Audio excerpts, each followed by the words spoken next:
इस वीडियो के second part में हम बहुपद के मध्य पद को तोड़कर गुणनखंड करना सीखेंगे। सबसे पहला क्वेश्चन है x square minus 3x minus 4, इसके मध्य पद को तोड़कर गुणनखंड करना है। तो देखते हैं कैसे करते हैं गुणनखंड।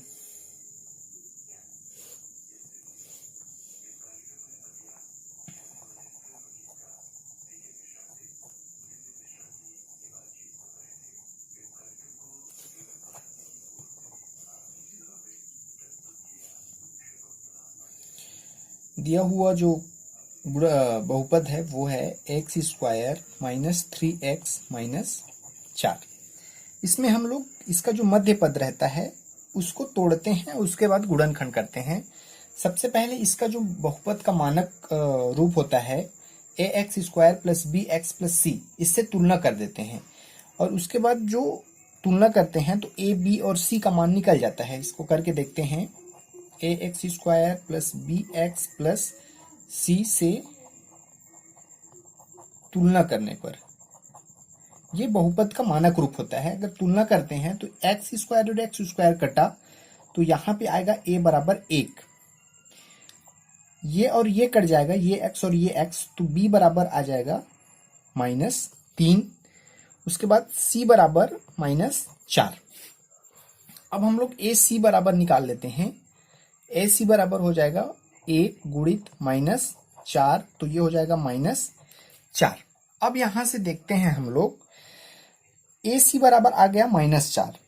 अब हमें दो ऐसी संख्या लेना है जिसको गुणा करने पे उसका गुणनफल -4 आता है और उसी संख्या को जोड़ते हैं तब -3 आना चाहिए। तो यहाँ पे -4 का संभावित गुणनखंड निकाल लेते हैं। -4 का संभावित गुणनखंड, -4 का संभावित गुणनखंड क्या क्या हो सकता है? 1 गुणित -4 हो सकता है, 2 गुणित -2 हो सकता है, और बस इतना ही हो सकता है। अब इसमें ये देखते हैं कि ये दो संख्या है, इन दोनों संख्याओं को आपस में जोड़ने पे -3 भी आना चाहिए।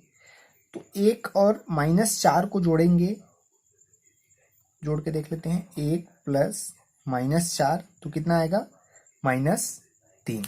मतलब ये वाला जो संभावित गुणनखंड है इसको लेना है, क्योंकि इसको गुणा करने पे -4 आ रहा है तथा इसको जोड़ने पे -3 आ रहा है। मतलब जब गुणा करेंगे तो ये संख्या आना चाहिए और उसको जोड़ेंगे तो बीच का पद आना चाहिए। तो हमने संभावित गुणनखंड ये पहला वाला ले लिया। अब इसको लिखते कैसे हैं?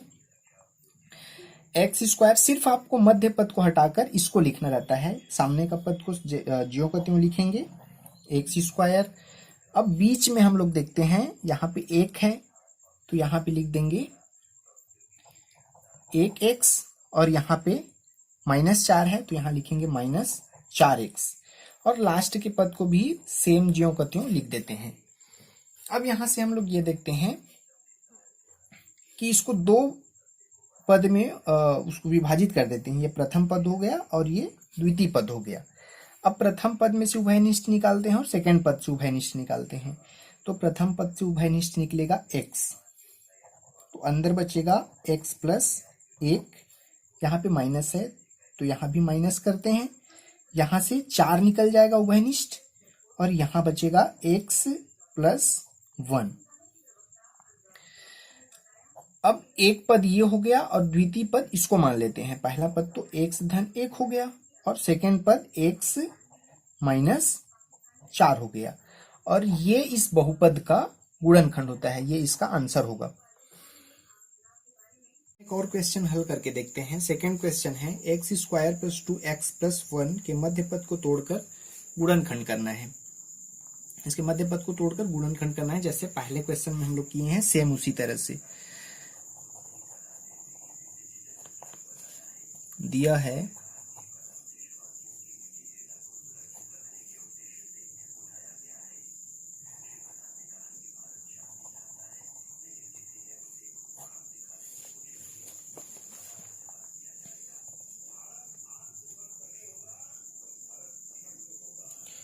X square plus 2x plus 1, ये दिया हुआ बहुपद है, इसके मध्य पद को तोड़कर गुणनखंड करना है। सबसे पहले हम लोग मानक बहुपद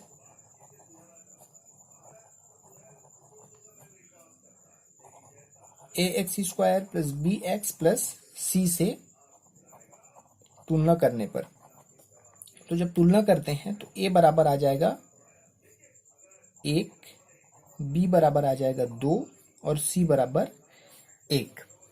अब यहां से ac का मान निकाल लेते हैं। ac बराबर आ जाएगा 1 गुणित 1 बराबर 1।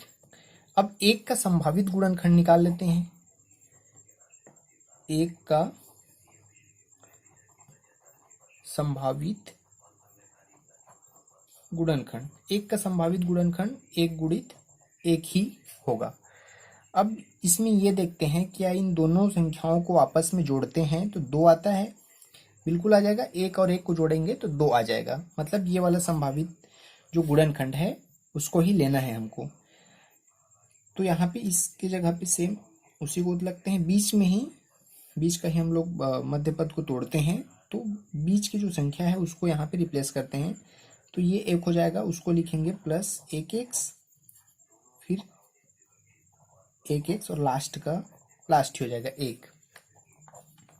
इसके बाद हम लोग इसको 2 पदों में विभक्त कर देते हैं। यहाँ से प्रथम पद और ये द्वितीय पद, इसमें से उभयनिष्ठ निकालेंगे तो ये हो जाएगा x प्लस 1 प्लस यहाँ से भी 1 निकलेगा, यहाँ पे प्लस है ना, तो ये हो जाएगा x प्लस 1 और यहाँ से x प्लस 1 हो जाएगा और द्वितीय में फिर x प्लस 1 हो जाएगा और ये इसका आंसर भी है।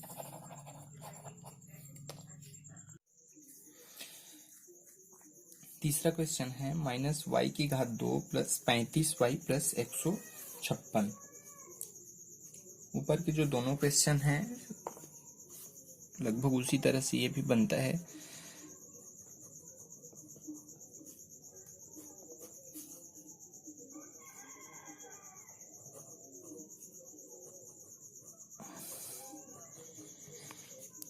मानक बहुपद ax square plus bx plus c से तुलना करते हैं तो a बराबर हो जाएगा -1, b बराबर हो जाएगा 35 व c बराबर हो जाएगा 156। अब AC बराबर हो जाएगा -1 गुणित 156 बराबर -156। अब 156 के संभावित गुणनखंड को हम लोग देखते हैं। तो 156 के संभावित गुणनखंड 156 के संभावित गुणनखंड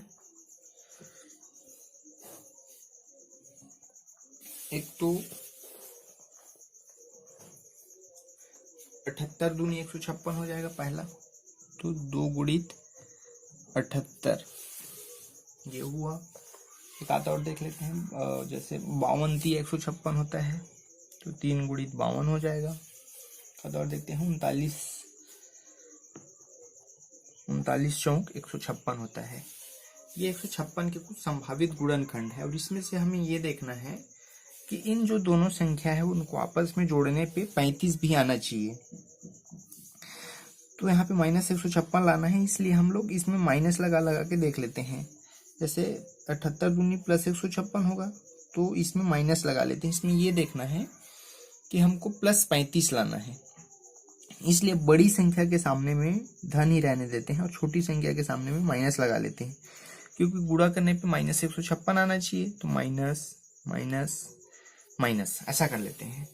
अब यहाँ से देखते हैं 78 दूनी भी 156, 52 तिया भी 156, 39 चौक भी 156, मतलब इन तीनों संख्याओं को आपस में हम गुणा करेंगे तो 156 तो आ ही जाएगा, लेकिन इसको जोड़ेंगे तो 35 भी आना चाहिए। तो 78 और 2 को जोड़ेंगे तो 35 आएगा ही नहीं, 52 और 3 को जोड़ेंगे तो 35 नहीं आएगा। 39 और -4 को जोड़ेंगे तो 35 आ जाएगा। जैसे 39 प्लस -4, तो ये हो जाएगा 39 -4 बराबर 35। मतलब ये वाला गुणनखंड को हमें लेना है। यहां हो जाएगा -y की घात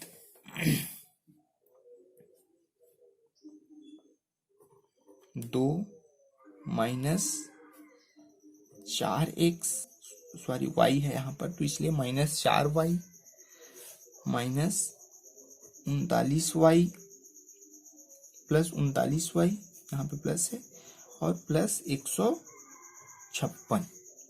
अब यहाँ से हम लोग इसका उभयनिष्ठ निकाल लेते हैं। यहाँ से उभयनिष्ठ निकलेगा, दोनों में माइनस माइनस है तो माइनस निकाल लेते हैं, -y, तो अंदर बचेगा y धन 4।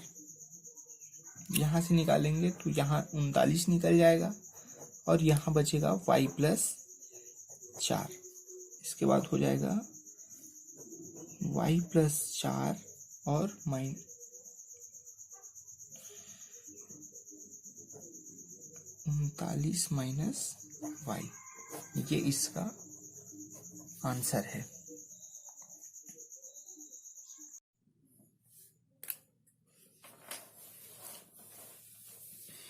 चौथा क्वेश्चन है करणी 3y की घात 2 धन 9y धन 6 करणी 3।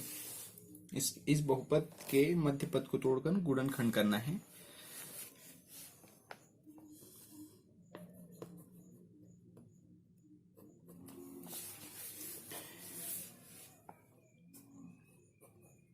बहुपद 3y की घात 2 धन 9y धन 6 करणी 3 की तुलना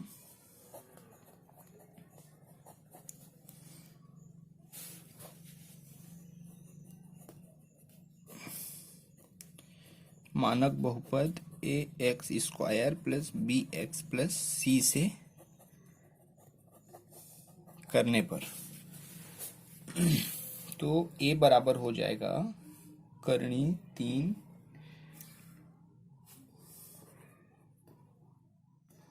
b बराबर हो जाएगा 9 और c बराबर हो जाएगा 6 करणी 3। ए सी बराबर ए और सी का गुणा कर देते हैं, तो करणी 3 गुणित 6 करणी 3, ये हो जाएगा 6 करणी 3 की घात 2। अगर गुणा करेंगे इसको तो, और यहां से ये और ये कट जाएगा, तो 6 गुणित 3 बराबर 18।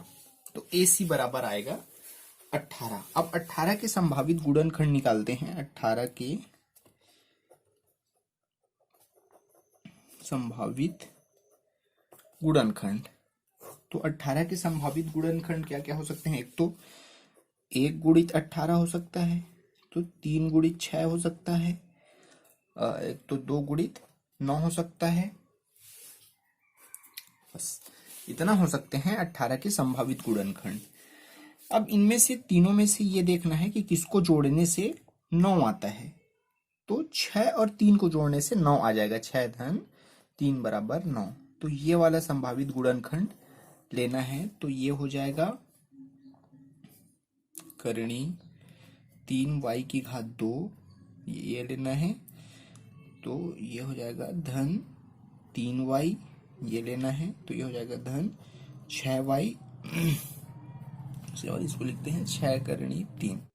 यहां से अब उभयनिष्ठ निकालेंगे, तो करणी 3y निकाल लेते हैं, तो यहाँ पे बचेगा y और यहाँ बचेगा, देखो यहाँ पे करणी 3 निकाले हैं, यहाँ करणी 3 नहीं है, और यहाँ ऐसी संख्या का गुणा करेंगे तो यहाँ पे 3 आ जाना चाहिए। तो करणी 3 का गुणा करेंगे तो यहाँ पे 3y आ जाएगा। यहाँ पे ऐसे करके देख लेते हैं, यहाँ करणी 3, यहाँ करके देख रहे हैं, करणी 3y गुणित, अगर करणी 3 का करते हैं तो करणी करणी कटा तो आ जाएगा 3y, इसलिए यहाँ पे करणी 3 करते हैं, और यहाँ से कॉमन निकल जाएगा 6, तो यहाँ बचेगा y प्लस करणी 3। अब इसमें ये पहला पद हो जाएगा y करणी 3 और दूसरा हो जाएगा 6 प्लस करणी 3y। ये इसका आंसर है।